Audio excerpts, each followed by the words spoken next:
Ici, on nous demande de montrer que quand A et B sont des matrices symétriques réelles définies positives, alors le déterminant de A plus B est supérieur ou égal au déterminant de A plus le déterminant de B. Pour cela, vu que l'on sait que toutes les valeurs propres de A et de B sont toutes strictement positives, on aimerait exprimer déterminant de A en fonction des valeurs propres de A et de même pour le déterminant de B. Le souci, c'est qu'il n'y a aucun lien entre les valeurs propres de A plus B et celles de A et celles de B. Par contre, il y a un lien évident entre les valeurs propres d'une matrice et les valeurs propres de grand IN plus cette matrice-là. Et on peut faire apparaître ici IN en mettant la matrice A en facteur, ce qui est possible étant donné que la matrice A est inversible vu que A est une matrice symétrique réelle définie positive. On va donc écrire ce déterminant-là sous cette forme-là. Et on va alors ici mettre le déterminant de A en facteur, ce qui nous donne cela, vu que l'inverse du déterminant de A est le déterminant de son inverse. Et ici, on peut faire apparaître la même matrice qu'ici. Et maintenant, c'est beaucoup mieux, car on a déterminant de A qui est strictement positif, étant donné que A est une matrice symétrique réelle définie positive. Aussi, montrer cela revient alors à montrer que le déterminant de cette matrice-là est supérieur ou égal à 1 plus le déterminant de cette matrice-là. Et c'est beaucoup mieux, car maintenant, il n'y a plus qu'une seule matrice qui intervienne, à savoir la matrice grand M égale A-1B, au lieu de deux matrices précédemment. Et de plus, il n'y a pas de problème à lier les valeurs propres de grand M et les valeurs propres de I plus grand M. Mais il reste un souci dans la mesure où on ne voit pas comment utiliser le fait que A et B sont des matrices symétriques réelles définies positives pour dire quelque chose sur les valeurs propres de cette matrice-là. Or, on sait que quand grand U et grand V sont des matrices symétriques réelles, U fois V fois U est encore une matrice symétrique réelle qui est de plus positive quand V est positive. Par conséquent, on aurait aimé avoir ici une matrice de la forme UVU avec UV symétrique réelle et V matrice symétrique réelle positive. Or, on est arrivé à cette matrice-là en mettant A en facteur ici et déterminant de A en facteur ici. Aussi, pour arriver à ce que l'on souhaite, il faudrait que l'on puisse casser A en deux. Et c'est possible car on sait que quand A est une matrice symétrique réelle définie positive, il existe alors une matrice grand S également symétrique réelle définie positive, telle que A soit le carré de grand S.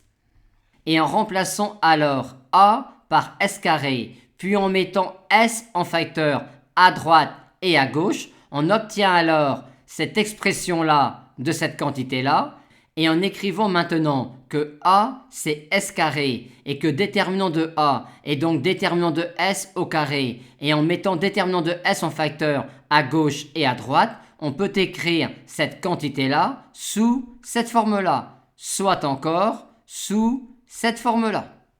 Maintenant, on peut remarquer que l'on a ici le déterminant de S carré, c'est-à-dire le déterminant de A, qui est un réel strictement positif, et de même ici. Par conséquent, montrer cette inégalité-là revient alors à montrer que ce déterminant-là est supérieur ou égal à cette quantité-là, c'est-à-dire que ce déterminant-là est supérieur ou égal à cela, où U est la matrice S-1, B, S-1. Or, S-1 et B étant des matrices symétriques réelles, la matrice U égale S-1, B, S-1 est une matrice symétrique réelle, et comme de plus B est une matrice symétrique réelle positive, on en déduit alors que la matrice U est une matrice symétrique réelle positive, et comme de plus B et S-1 sont inversibles, il en est de même pour U, et donc finalement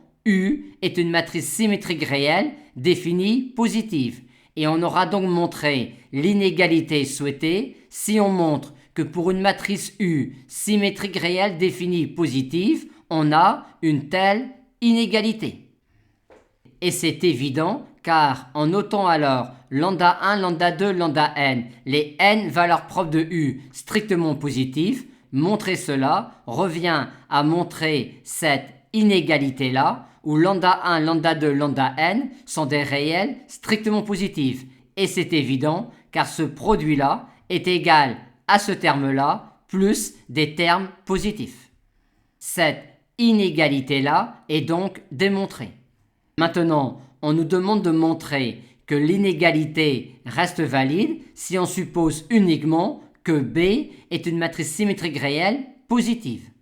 Et c'est clair car on peut reproduire exactement ce que l'on vient de faire. La seule différence, c'est que l'on ne peut plus dire maintenant que U est une matrice symétrique réelle définie positive, mais on peut simplement dire que U est une matrice symétrique réelle positive et donc dire simplement que les réels lambda 1, lambda 2, lambda n sont des réels positifs.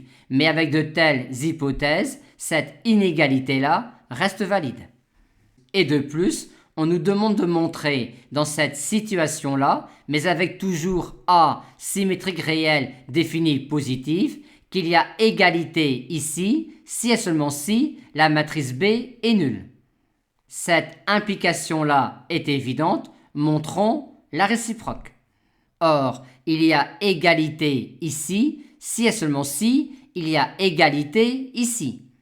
Or, quand on développe ce produit-là, on a ce terme-là, plus celui-là, plus également lambda 1, plus lambda 2, plus lambda 3, plus lambda n, plus encore des termes positifs en se rappelant que tous les réels lambda k sont positifs. Par conséquent, si un des réels lambda k est strictement positif, il y aura stricte inégalité ici.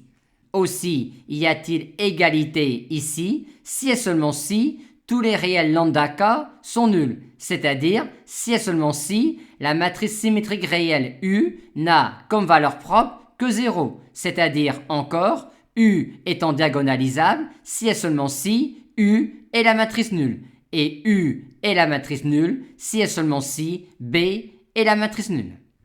Enfin, on nous demande de justifier que cette inégalité-là est encore correcte si on suppose uniquement que A et B sont des matrices symétriques réelles uniquement positives.